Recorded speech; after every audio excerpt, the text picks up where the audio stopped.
our very first project put us in the hole for like 20-something thousand dollars. Our very first one.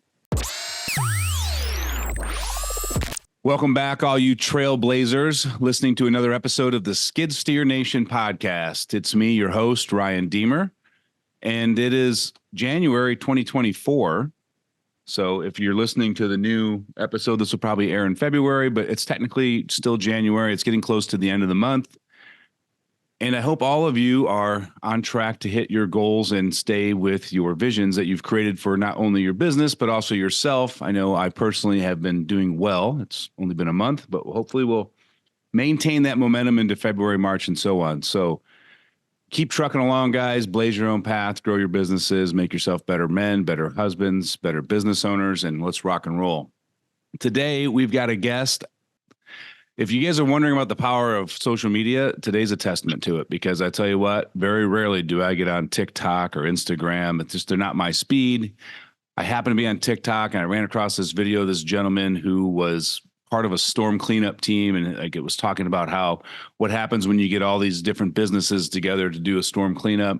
Went to his account, checked it out, and just noticed like this guy's in Tennessee, he's in Texas, he's in Florida, he's currently in New Hampshire calling in from a hotel room. He's traveling all over the U.S., working for different services of the government, state level, all of the 9 yards. And I was just like, I got to talk to this guy. So I reached out to Raul because of his social media presence. And here we are starting the podcast. So guys, let's introduce Raul Perez. He owns Lone Star Vegetation Services. He's currently living in Haines City, Florida, just a little south of Orlando. And like I said, he's sitting in a hotel room in New Hampshire.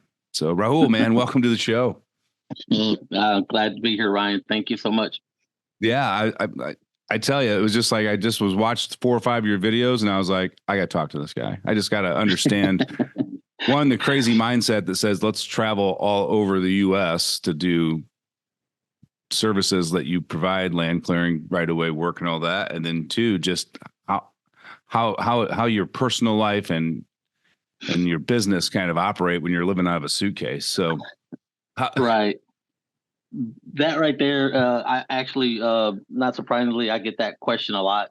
How's the family do with all this? I've been very fortunate that just about everywhere that I go, given the opportunity to get a hotel that actually takes. I usually travel with one of my dogs, but I can't right now because I flew up. But the family structure has always been really important to me, But without them backing me up, I wouldn't be able to do what I do. Yeah.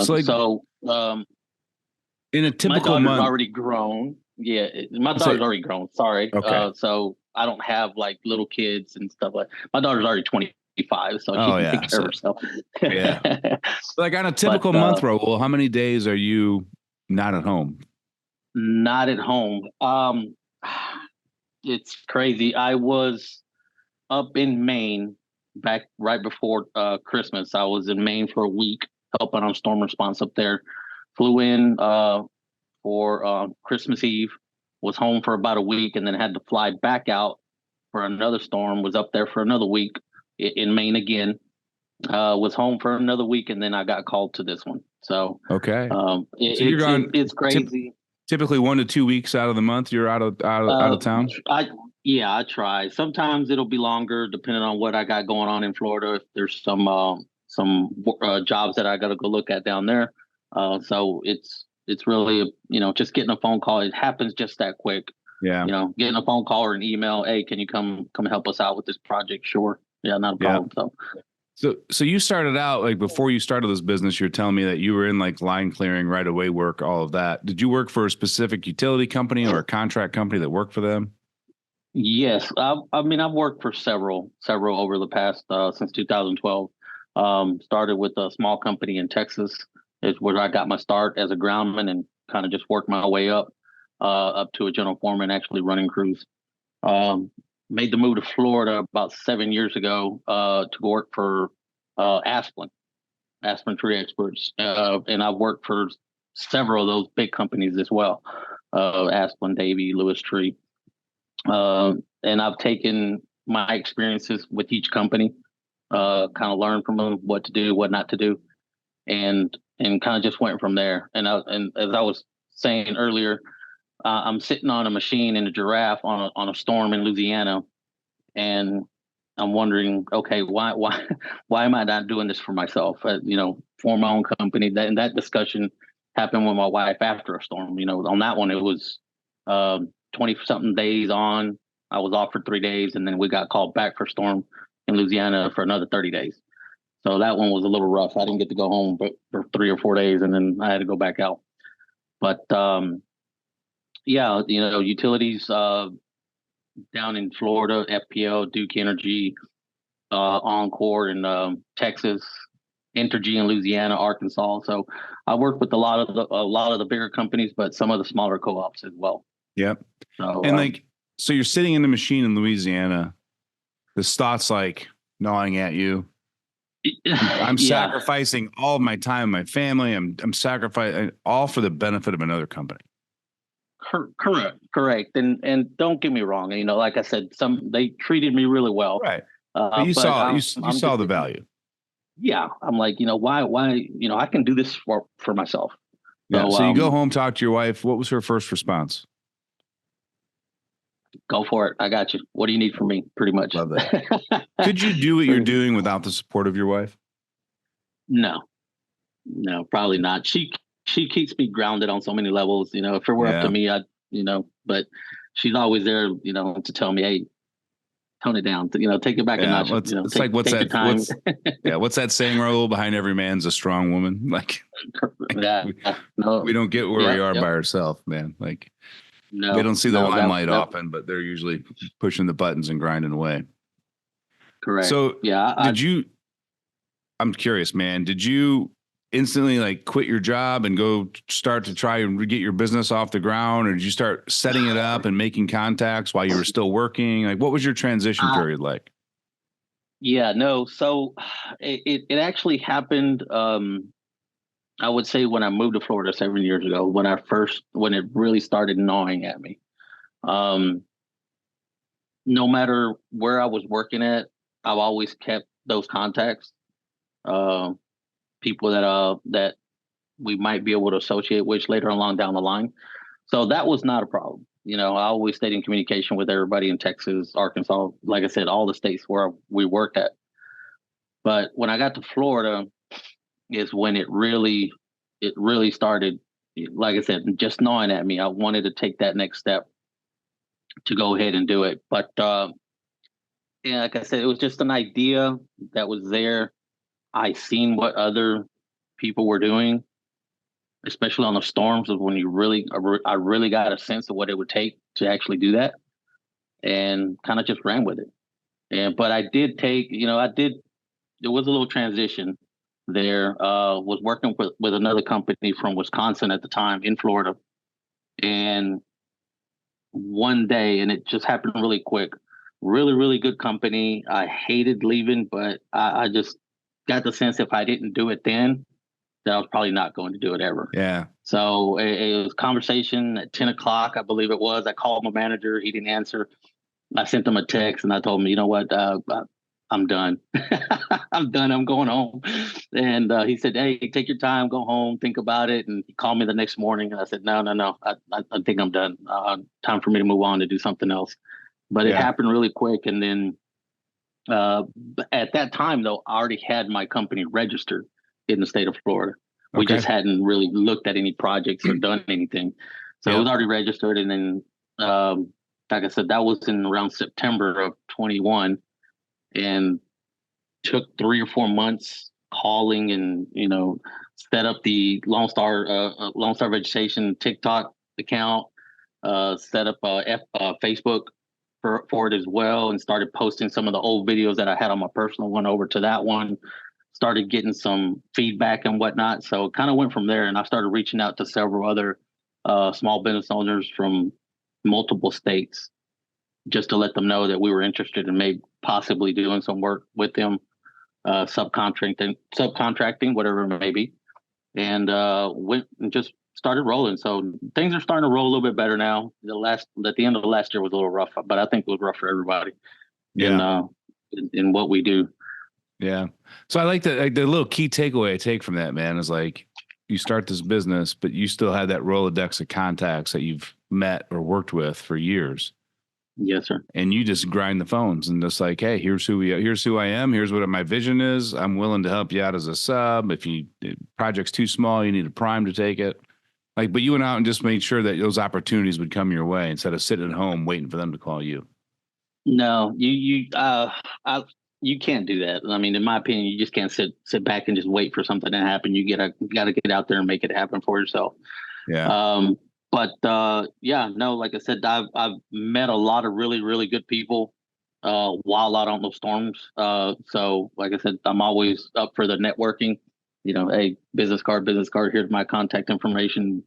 Let's see what we can do for each other later on.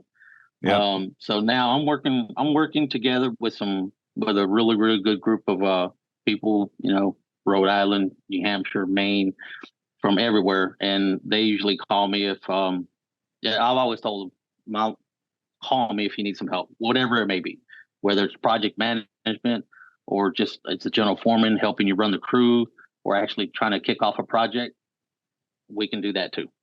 So it's it's real hard for me to say no to to any kind of project. So yeah, I love being in the field, man. Regardless, saying no is like training a muscle, man. Like you got to start small and you got to work your way up. And when you learn to say no and know who you are, what type of work you want to do and everything else, like you'll see massive growth in your business. It sounds counterintuitive that you have to say no to grow, but you really do. Yeah.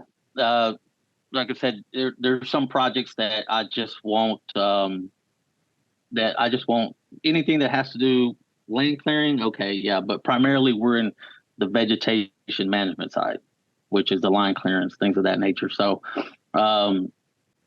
the land clearing, house pads, the things that come along with a project like that, they got the hydro seeding and stuff like that, that I don't even know how to do any of that stuff. I'm not going to lie. So, no, we'll stay away from stuff like that. But what's really helped me along, also, is the safety background that I have, several certifications that I got along with OSHA 30, CTSP, certifications that come along with actually doing the line clearance job. So that's helped me out as well as an independent contractor with other companies that have actually called me. And this has all happened within the last 6 months. They're actually, I submitted somewhere along the line, they heard my name, got in contact with me. They said, could you submit a resume? We'd kind of like to see what you can do, what your experience is. And kind of went from there. So I'm actually registered with other companies as well as an independent contractor for a safety manager or a safety supervisor for storm work. So it's not just this or that. So maybe somebody would say I'm a little spread out a little thin. I'm just like have options. I'm keeping all my options open to see where it takes me. So yeah.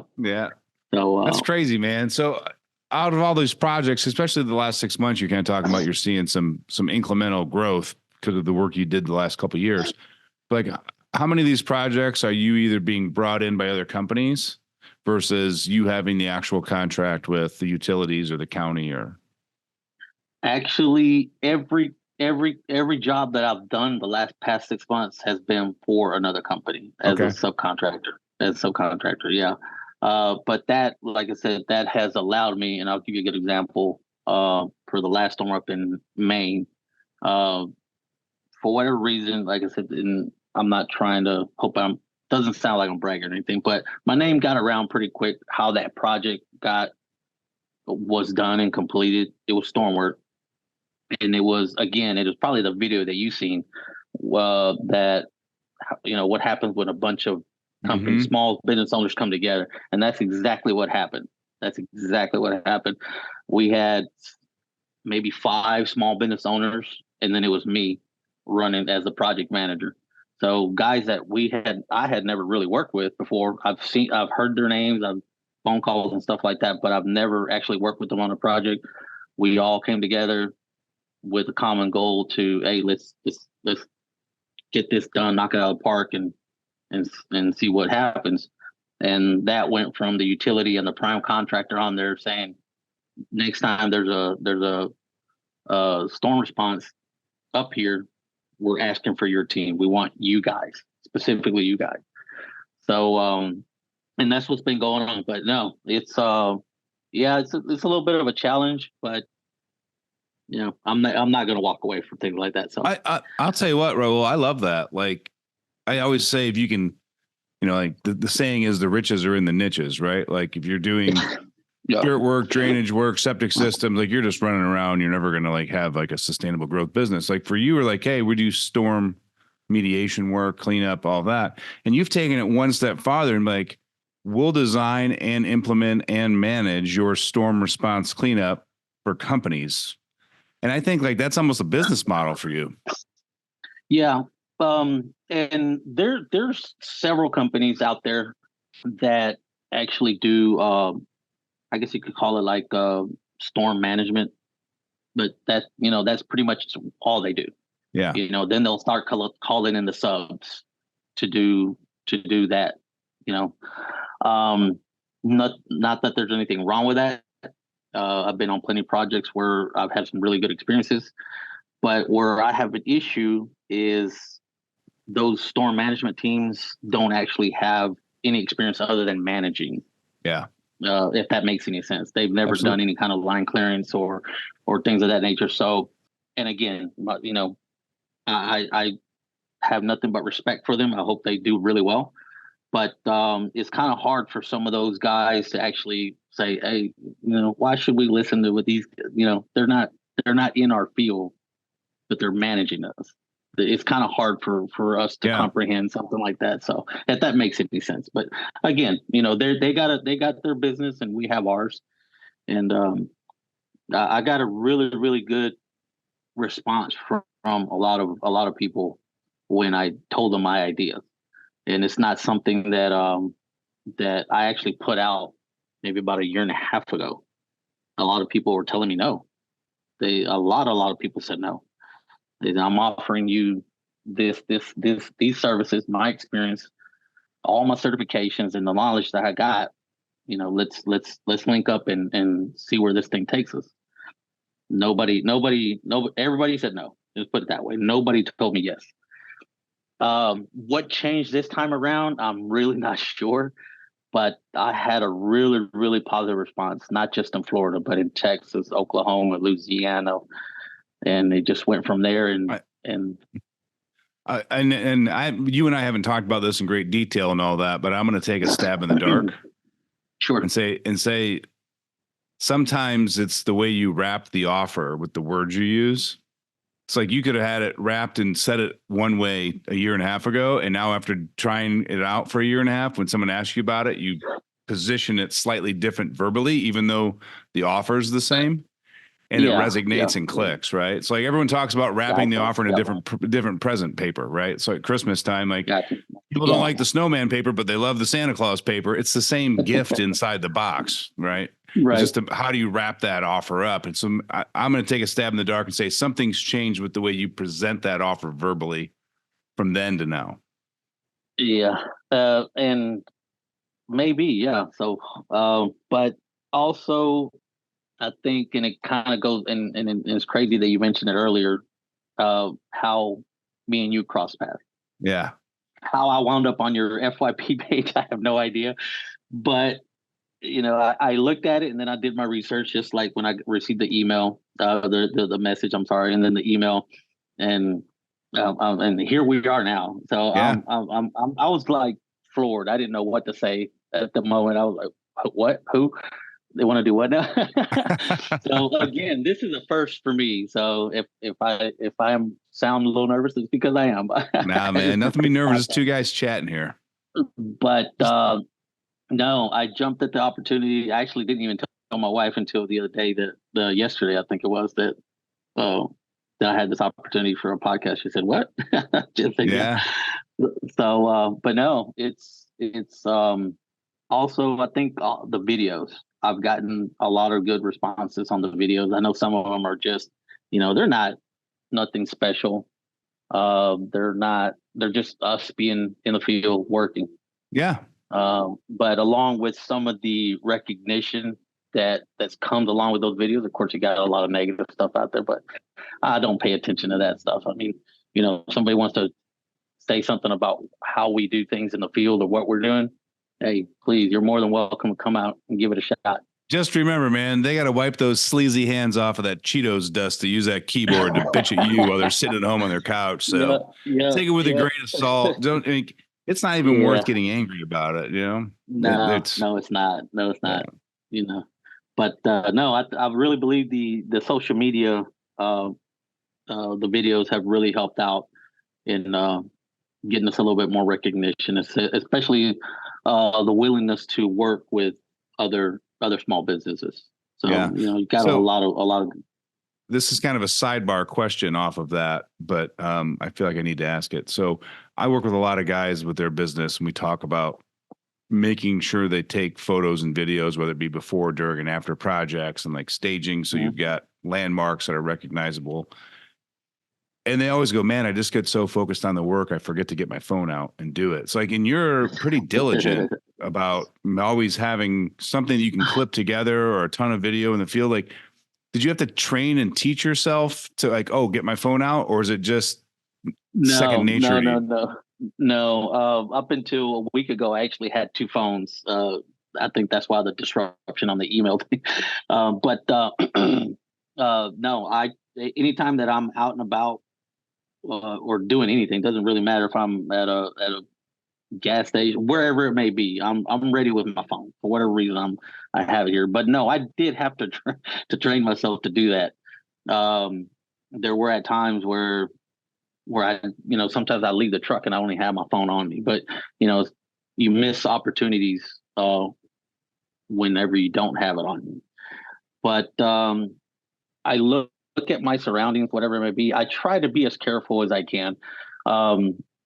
Try not to post anything in a negative way. Some of the customers that we have, that's a real big no-no. But that's why I don't usually don't put any kind of a caption on there or anything. It's just pictures of us out in the field doing our jobs. So, but no, I did have to train myself to pick up that phone and do that. How did you do that?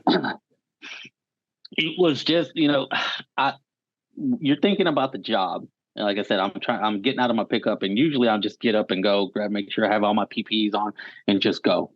But on my side, it's a little bit easier because I've been on the management side, the supervisor, project manager side for a couple of years now. So it was a little bit easier for me. But I see videos all the time from guys that are in bucket trucks that are out and on certain machines, whether it be a skid steer, ASB, whatever it may be. And they're out there, doing videos too. They're way up in the bucket, 55, 60 feet, 75 feet up there. And they're shooting videos as well.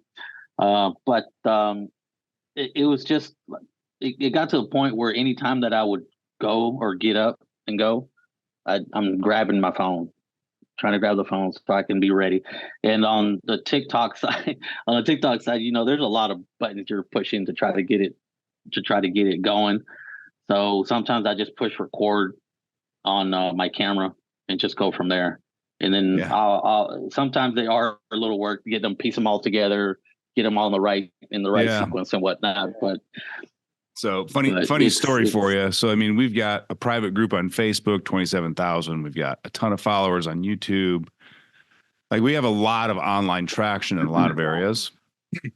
I have no idea how to use TikTok, so we have very little content on it. And like, we have like our creative director actually edits videos in like professional software and makes it with a link, whatever, and then we put it into TikTok. And I was getting my haircut yesterday. My hairstylist, she does a TikTok every day. She has 100,000 followers. And she's just like, oh my God, Ryan, you're doing what? Like, you can do this, that. I'm like, how much do you want me to pay you? And when will you do a master class on how to use TikTok? Yeah. Because I open up, like, I don't even do anything on the phone. Like, if I want to put a TikTok, I do it from the computer. And she's just like, she's like, oh my God, you're not even getting the benefit of all the features. And I was like, well, I don't know any of the features, so therefore I don't feel I'm losing any benefit. Yeah. Now, some of them are, some of the features on there are okay. I've been playing around with it every now and then. I'll sit there and see what's available there to try to make the videos look a little bit better. Yeah. I think I get messages all the time. I don't have that big of a following. I think we're almost up to 16,000 or something like that. But like I said, it's just it depends on how you want to do it. I try not to use some of those features because it takes away from the realness, I guess you could say, of Yeah. actually being there. That's why I don't. I just it's a regular video, no nothing. It's just us being out there in the field, no color added, nothing of that nature. So every now and then I'll just put on the captions, just to make Yeah. it a little bit more interesting. But She was telling me how like you can do voiceovers with like pets and stuff, and I'm like, okay, whatever. yeah, She goes, your dog's really cute. Have you ever thought about doing like all of your business advice as if Hazel was giving the advice and you got her yep. talking? And I'm like, no, I go, but that actually, I think people would, watch that. And Yeah, they actually, the some of the people that actually follow do, surprisingly, they do a lot. They they do a lot of Raul, stuff I like never that. So. feel less proud to be an American than when I see cat videos with 100 million views. I'm like, Man. this is the product we're putting out as the greatest country in the world is Yeah. cat videos. Yeah. I don't know. I might have to come up with Man. something where we're actually on a machine or something and do a voiceover. Something, right? Yeah. I mean, yeah. But it's crazy how much what people watch on those social media accounts. Yeah. No, it's there's several people that I follow on the business side, and they're always posting something of that nature. Hey, you want views, go see, do this, Cat this, and this, videos. or something, cat videos or dog videos or something. I'm a dog lover, yes, but it's crazy. Some of the videos of people, blue collar guys or people working, get very minimal stuff, but you post a video of somebody on a beach, it goes viral. Is that because everybody crazy. wants what they can't have? Probably. Like, it doesn't matter what your education level is, what your profession is, what your background was growing up. Like everybody wants a time at a beach. Yeah. Right. Yeah. Where I feel like blue collar trades, you've either got to be like the hunky, sexy, shirtless guy that swings an axe all day on TikTok, or you've got to be educational about what you're doing, what it is, and how it works, and the value it provides. And then as soon as you get into that educational part, I feel like your audience just minimally shrinks because people are like, "Oh, he's talking about how to do it. I'm out." Yep. Yeah. I just want to see that thing spin and rip that tree apart, and I don't need to know why it's doing it. Like that's. Yeah, that's get on a little bit more on the technical side, I guess you could say, and yeah, you'll lose some people, but that's okay. Like I said, the things that I do, when I first started doing it, the videos and whatnot, I wasn't looking for the views. I wasn't looking for this or that. I just wanted to get our name out there. Yeah. And I think that means you were looking for the views because you can't get your name out there without the views. I was looking for the recognition of, but the views in the right hands, because my personal TikTok account is a whole lot different than my work one. So, Well, I saw the name of your personal, because I think you've put some of those videos on the business one, right? So it actually has your tag name down by the logo, like. Yeah, so I had to put some of those videos over to the business account. So, but yeah. So everything's going good. So, and again, back to that TikTok channel, I think it was. I saw that you got registered with some departments in Florida and also for Eastern Texas to be an approved vendor for. Oh yeah, it was for the Forestry Service. Yeah, both in Florida and in Texas. It was actually the Texas A&M Forest Service. So now they can hire you as a prime because of that? Well, on those, you register to help landowners. Got it. And so they have a vendor connect site on there, and I'll get notifications all the time from both states telling me there's this much work. You have to go through that process and put on there what services you provide. And then it'll tell you, like, for example, the one we got about 2 weeks ago said that there was a landowner in northeast Texas, has about 100 acres that he wants this, and this done. So all I do is click on it, get some general information about it, uh, tell them I'm interested, and send the email. And then it's still up to the landowner whether they call us back or not to Got it. as a possible. Yeah. So, I started really digging into other things other than just the line cleaner. Like I said, I didn't want to box ourselves in just with the line cleaner side. So, yes, we do land cleaner, but we stay away from certain things. Yeah. And then, of course, the storm response is also. I'm telling you, man, I think between line clearing and storm response, like if I was sitting in your shoes, I'd be saying no to everything else, and I'd get really, really good. It's and as a matter of fact, it's starting to look that way as well. Honestly, just with the people that we are working with now, and possibly might work with in the future. I've connected with, like I said, people up in New York, all the way to California now. So hopefully those relationships bear fruit, and not hopefully, I know they are. Yeah. It's a process. It's a process. It's a process, but you got to be diligent and stay on top of it yourself. And you can't be complacent and wait for them to pull the trigger and do it for you. Yeah. So, no, if I don't hear from some of the contacts that I have after, a week or so, I'm shooting them an email or calling them just to remind them, hey, we're here for anything that you might need. So, yeah. And Raul, this is a lot different than what you're talking about. You're talking about working with other large companies and organizations, but like the guys that we work with that have like residential contract bids out, I pound them every time we talk on a consulting coaching call. I'm like, you have to contact that person 5 times because you don't know if their kid had a baseball game tonight. You don't know if his mom's in the hospital. Like, just because it's top of mind and you want to do the job doesn't mean it's top priority for them. And until you meet them, and like I actually would show them statistics of companies we worked in the past that, they call once, maybe twice, and they just say, well, if he wants it, he'll call me versus the people that call 4, 5, 6 times. And it's like a 40% higher close rate on the same number of estimates. Nice. Well, those people on the 5th call are like, oh, I'm so glad you called. I've been meaning to call you. Yeah. Like, but life's in the way. And things happen. So, when the company I work with in Texas, actually, after I started doing the safety inspections and stuff for them, when I got back from a training in Orlando, Florida, went back to Texas, and then the owner says, here, give me a page of all the utilities. He said, here, I want you to try to get us in the door with these utilities. And I had no idea. That's something I had to learn. But it goes back to what you were saying. I contacted each and every one of them several times. Yeah. Several times, just to get a meeting. After the meeting, the owner, Jason, he said, okay, just get us in the door, get us a meeting, and we'll take it from there. But it wasn't bugging them, I guess you could say. But no, you just got to stay on top of it. And persistence. Persistence. There you go. Just keep at it, and things will happen.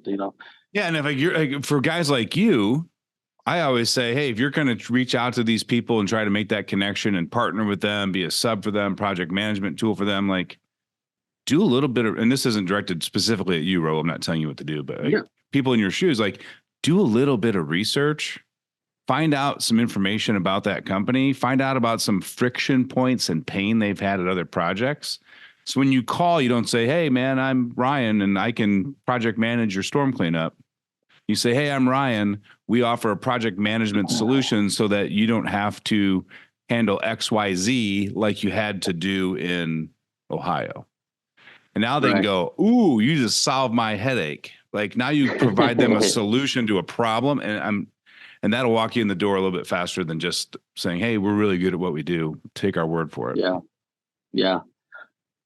So one of the things I believe is helping us a lot is our willingness to respond to projects up north during the winter. Not, a lot in our industry, a lot of people flock towards the south to the warmer weather for whatever reason. They might have an injury where it really does bother, or they might just not like the cold. For whatever reason, they tend to go south, and a lot of projects open up at that time. So again, the last three projects that I've been called for, two in Maine, and now I'm in New Hampshire. It's cold outside, it's sleeting. So, Yeah. like I said, the unwillingness to go just about anywhere. And I was on the phone with another guy from Rhode Island who we've been partnering up with on several projects already. And he said, "How do you feel about California?" And I said, "What do you mean? Like for job, to work, or to live? What are you talking about?" He said, "No. If we get some work in California, would that be something that you might be interested? Because we got things going in California and also in New York." I said, "Either one. Either one is fine. You let me know what you got in what areas, and we'll take a look at it and see where it goes."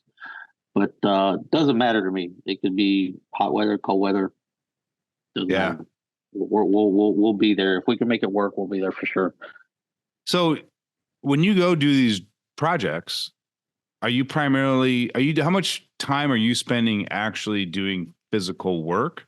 And like, do you take equipment with you, or how do you manage the logistics of going from Florida to New Hampshire and Maine, So having what you need with you?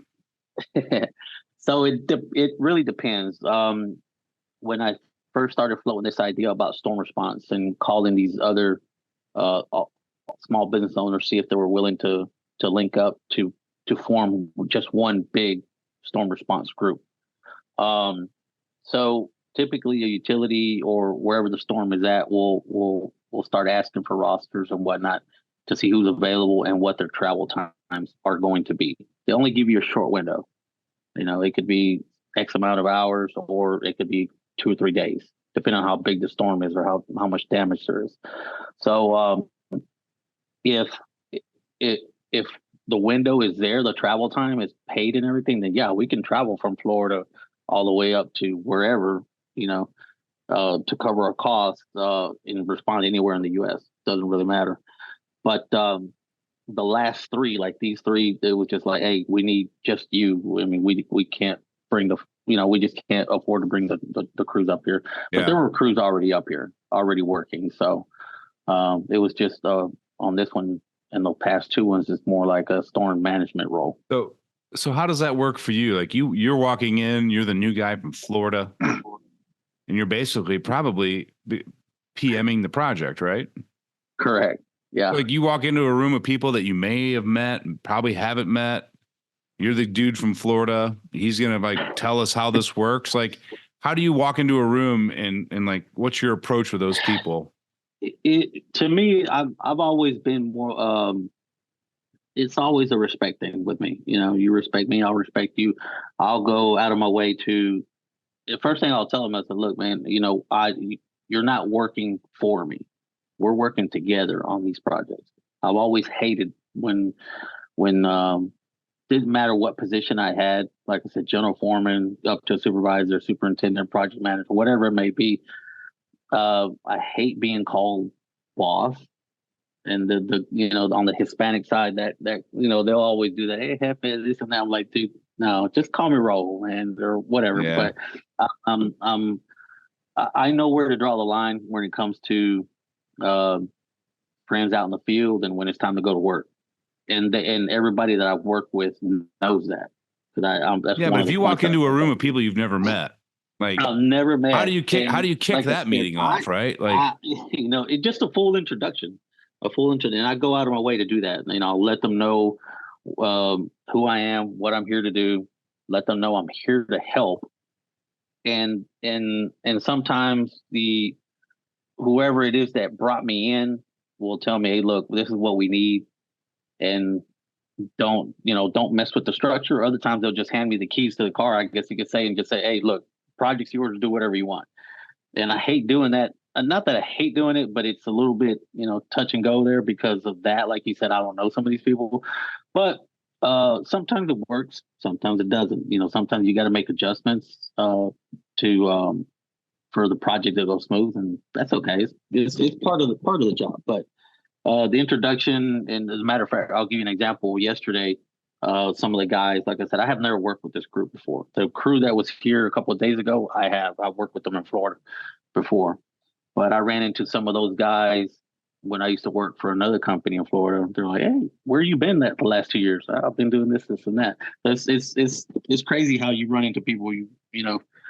It's a small world, but It really it's a big is. industry. So yeah. So, but on these new guys that I have now, they said, "Okay, we understand this is what the job scopes are, but we've never actually had to do it. Do you know how to do it?" And I said, "Yeah, sure." It was just a question. And then next thing you know, I got all the crews around me wanting to know how it needs to be done, especially when you're on DOT work. So, as that background in safety and temporary traffic Yeah. control from Florida, that helped out a lot too. So that's another thing that I never shy away from, trying to get any kind of certifications, trying to better myself so I can take that knowledge out into the field. So, but no, the introductions and just like I said, the willingness to get out there and not just be in a truck or at a hotel or in an office. And like I said, that's all fine, but I'd rather be in the field with the crews no matter what. Yeah. One of the things that, on that list of questions we kind of ask you so we can get a little feel for who you are, like you talked about the worst experience on a job site was somebody being injured. Then you followed that up by saying the best experience on a job site is when it's done properly and everybody walks away safe. Like I Yeah. love that you're putting everybody else ahead of money, outcome, fame, prestige, any of that It, stuff. it's like, yeah, that you could make 2-3 million, whatever it may be. You can make X amount of dollars on a project, but if on that one project somebody got hurt or is not able to go home, that, to me, that doesn't mean anything. It was pointless. It was, just can't justify the money thing no more. I Yeah. mean, it's all about, like I said, I've been doing this since 2012 again. Never had to make a call where somebody on the job site that I've been on doesn't make it home. Yes, we've had incidents, injuries, things of that nature, but we've been really fortunate to where it's nothing has been really serious. So I'm just curious to see if you know the answer to this, but like out of context, like how many people a year doing this type of work don't make it home? Don't make it home. Oof. Like how many is there? Is there a lot of deaths in this type of work and Well, cleanup nationwide, or is it? yes. I want to say. So I'm part of I haven't really gotten on there lately, but TCIA. Have you heard of that? I have not. Okay, so it's the tree care industry. Okay. They have a magazine and everything. They got Facebook and all that. So they post a lot of stuff like that. So if you go on Facebook or any other, pretty much any social media platform nowadays, and you'll find some of these companies, and sometimes they'll post stuff where somebody got hurt. I believe the last one that I seen was down in Florida. I believe a lineman was killed down there, was electrocuted. And unfortunately, it's something that, you hate to hear, Yeah. but it's good to know because of what happened. So you try to break it down to see what happened, what caused the incident, and kind of go from there. And I think one of the things that really gets lost for the public is when they hear storm response, especially when it's for utility. The line clearance side, it takes a really, really back seat to the lineman. Line clearance is tree trimming, vegetation management, and I have a little joke, and no disrespect for the linemen. I have nothing but respect for those guys. They do an awesome job. But there's little memes out there that say line clearance because even linemen need heroes. Because they can't actually get to, sometimes they can't pick up the lines unless we're out there trimming the trees and pulling all that brush out of the way so they can do their job. So, yeah, but like I said, it's cohesive. Like if one piece of this, the company's not working properly, then none of it is. Yeah. So, but yeah, no, unfortunately, like I said, I think just about every storm that I've worked on, with these last exceptions, these small ones that are only for like a week or so, but you're working 16, 17 hours a day, 7 days a week until those storms, until everybody's got power again. So, it wears you down. It wears you down. So we had a nasty tornado probably about 8 years ago go through Washington, Illinois. And I couldn't believe how long you saw utility companies and and not for rebuilding, but for getting power on and cleaning up the Yeah. mess. And like, it was substantially longer than I thought it would take. Yeah. Yeah. No, it is. And one of the things that we always run into as well is, you get customers out there, homeowners they get really frustrated. Hey, what are y'all doing? Just sitting here, shouldn't y'all be doing this and doing that? And really, we try, but one of the best experiences that we had, I was working with that company from Wisconsin I mentioned earlier, was Hurricane Laura and Ida in Louisiana, and we had homeowners going out and looking for us to feed us every day. Every day at lunchtime, they were like, "Oh, y'all must be getting tired of the cold cut sandwiches y'all are getting. Let us feed y'all, let us feed y'all." But they were really awesome. Like I said, just But we try. It's just a long, tedious process. I mean, you got utilities, you got storm response crews from all over the country, Canada sometimes. I think for Hurricane Katrina, even Mexico sent up a bunch of workers to help out with those big storm disasters and stuff. But it's just a process, and sometimes we understand. You're without power, so you get frustrated. So yeah, but so you're going on 3 years on your own, right? correct. I've been back and forth. Like I said, this will be Go ahead. our first year on our own. Like I said, Oh. primarily I've been doing this on the side, trying to get it going and whatnot. But yeah. And then are you seeing that this is going to be financially beneficial for your family making this move long term? Long term, yes. Right now, I'm not gonna lie. Right now, it's a bit of a struggle, but it's okay. Like I said, I got a good family back home that totally supports it. So, like I said, that's important. So, but we'll be okay. We'll be okay. Yeah. Well, Raul, man, this was awesome. Like, grit and persistence, go make the opportunities that you want for your life. Like you did that with your Rolodex of contacts, safety above all else. Like, I love that, working with other people and not managing them as a dictator. And leveraging platforms like TikTok and other social media channels to get a farther reach that we never had possible 20 years ago. Yeah. Yeah, absolutely. If I were to sit down and say the 4 takeaways I'm getting from our conversation today, those would probably be the 4 that highlight for me. Yeah. No. Yes. Again, the persistent. I mean, just stay after it. If you really want something, don't get discouraged. I mean, you're going to have setbacks. Don't know from that questionnaire. Our very first project put us in the hole for like $20-something thousand. Our very first one. Did I get discouraged? Yes. Did I even think about not doing it no more? Yeah, that one hurt. It hurt trying to get out, trying to get out of the gate. But I learned from it. We learned from it, and we just moved on. So yeah, you adapt. If you continue to make that same type of error and judgment, then that's not a business problem. That's an owner problem, right? Yep. Like shit happens, right? Fool me once, shame on you. Fool me twice, shame on me. Yeah. That's right. That's right. But you got to adapt, overcome, rechange your process, move forward. Yeah. Like I said, another thing, again, with us, it's not just, what I see is a lot of people get into this comfort zone and they hate leaving it. Yeah. They're in that little safe space. They're in that comfort zone and they do not want to get out. I was there. And, and like I said, that's all fine and dandy if it works for you, but that's not gonna be us. That's not gonna be me. They could. I got a phone call the other day to see if I was interested in some work in Puerto Rico.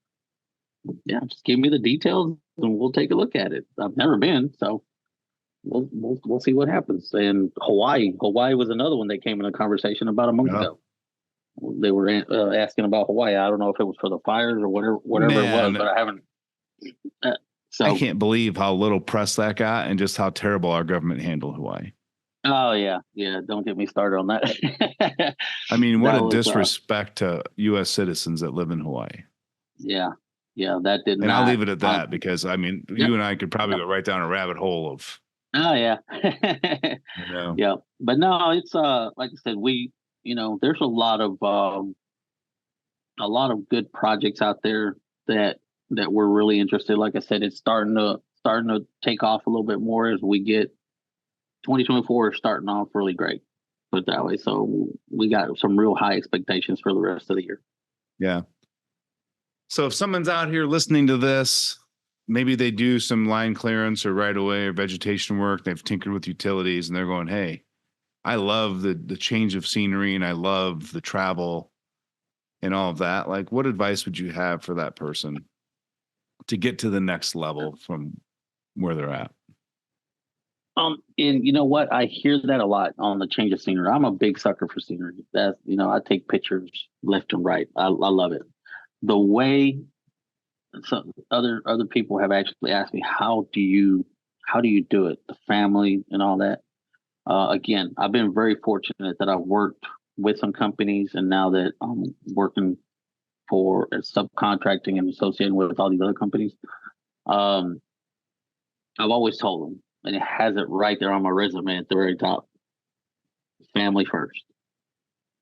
If either I go home after a couple of weeks, or they come up and see me, right? Yeah. So, but the way I look at it, you can't see it as a sacrifice if you're building up to something. But any other time, I probably would never visit some of the places that I've been. Right. So I just look at it as a mini vacation. I'm going somewhere I've never been, and I'm actually getting paid to do something that I love. So just look at it like that, a new experience. And but again, it just goes back to what I said. You got to leave that comfort zone to be able to do Yeah. some of this stuff. Don't be afraid to take the risk. I mean, yes, without the risk, there's no reward type of thing. But just take your shot. Take your shot. You never know. Yeah. And business is fickle, man. Like there's constant evolution and change. And like the problems you go through the first 6 months are not the same problems you go through the second 6 months. The problems Correct. you go through at 3 years are not the same problems you had in year one. And Yeah. it can, even at 5 years and 10 years. And you have to have mental mind shifts in how you view things. You have to be able to strategize and organize. And you have to, the hardest part for me as an owner is like giving up power of certain areas of the business. Like you can't be Right. responsible for all of it. You can't, because you were at day one, like you wore every hat, right? It's not Yeah. sustainable. You can't go from It, a small one man shop to having 7 crews and still being in charge of everything for a company. And that's and I mental. think that's where, yeah, yeah, and I think that's where I'm probably going to wind up struggling a little bit as well as we start growing. Yeah. Because again, like I said, I love being in the field. I love it. Some of the roles that I've had, superintendent, are like, oh, you can do some of the work from home. You don't have to go out into the field. I'm like, nah, I'd rather be in the field. Yeah. But that's just me. Like I said, I just love being out there. Sometimes I might get bored and jump on a giraffe or a marshmaster or a skid steer out there with a pecan head and just mowing. So, but like I said, yeah, that's going to be a little hard for me once we start growing to actually let go of some of that, and like, put somebody else in charge. Like take care of that. But I don't Yeah. even want to think about it right now. So, So if you love doing that, don't put anybody in that position. Put people in the tasks that you have to like force yourself to do every day. Remove that. yeah, Find somebody who enjoys doing that type of work. right. So, Yeah. well, man, Thanks. Raul, I can't thank you enough for taking the time. I know you just flew in. You're telling me you haven't even unpacked your suitcase at the hotel yet in New Hampshire. So, and you still made sure that you were available for the podcast today so you could share your story with the audience and with me. So, thank you very, very Sure. much for all of that. No, I really appreciate it, Ryan. Again, this is a first for us, so hopefully somebody's out there that does our type of work uh, will take something positive out of this, and go with it. There's a Yeah. lot of guys out there in our industry that would love to go to business for themselves. Unfortunately, like I said, just the times that we're in right now, they're rough. they're rough. Like I said, at the end of last year, a lot of utilities cut their budgets. Unfortunately, a lot of people were laid off or just working 40 hours. So, but no, just my brothers and sisters, just stay after it, get at it, and if you think I might be of any help to you, please feel free to reach out. Lone Star Vegetation Services. You can find him on TikTok, and if you message him on TikTok, he responds pretty quickly. I know firsthand. He was like, podcast, what? Hell yeah, let's do this. I'm like, sweet. Yeah. Yeah. Hey, don't get it wrong. Like I read it twice. I read it twice. I was like, what the heck? Okay. I wasn't too sure what it was, but no. And it's funny. He's like, we get that question all the time, right? Like everyone's like, why do you want me on your podcast? And I always have to be, again, like we have to outsource part of our business, right? You can't do it all yourself. So 9 times out of 10, I have no idea who I'm interviewing until the week of the interview. And then I have to do my research and get ready for that. So like I have an assistant who's like scouring different networks going, oh, this person looks like they've got a good story, or maybe we should talk to them, and they'll reach out. So every time that people go like, how did you find me? And why do you want me on your podcast? And I was like, you're going to have to ask Kim that question, because I have no idea. Like, yeah. You just said she just said you're doing this podcast, this date, this time, this one at this time, this one at this time. And I said, thank you. Yeah. No, she's been really great too with the communication and everything. But no, and I had to, when I went through the questionnaire, I had to answer that because I wasn't too sure. Yeah.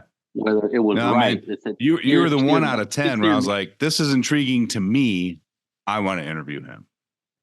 Okay, just because the whole travel, like it was just like, it's a whole different animal, man. And then the storm clean, like, I mean, that's not the same thing as what we talk about all the time with, the guys that have a skid steer that are doing dirt work or land clearing in their home little area. Like you're working with multi-million-dollar companies, with counties, with states, with government. You're traveling state. It's like, that's a unique, interesting story. And I wanted to hear it. Yeah. Yeah. No, it is. Like I said, there's storm crews all across the country. You know, by no means,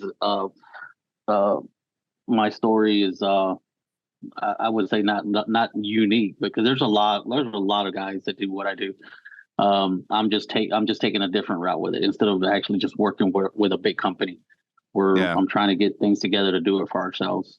So, no, I love it, man. So keep up with the hustle, keep up with the grind. Be strategic in your decisions, and I think you'll rock and roll, man. You got a great vision for where you want to go. You've obviously got awesome people skills. I've enjoyed our conversation thoroughly. Your outlook on safety and treating people with respect. So, mad respect for you as well, my friend, and thanks so much for coming on the show. I appreciate it, Ryan. Thank you so much. Can't thank you enough for the opportunity to be a guest, man. Yeah. Well, until the next episode, guys, stay out there, keep working, keep thinking, keep growing that business. If you're struggling and you don't know what to do, you keep scratching your head and you want to get to that next step, don't forget, head over to groundbreakinggrowth.com. You can find the link in the notes to the show or the video, and schedule a call to talk to me. And you and I can have a one-on-one session to see if our coaching and consulting services are good for you and to help you grow and scale. We're working with numerous clients every month and have helped a lot of guys go from startup or $1 million to double, triple, quadruple their business. So groundbreakinggrowth.com. Until next time, guys.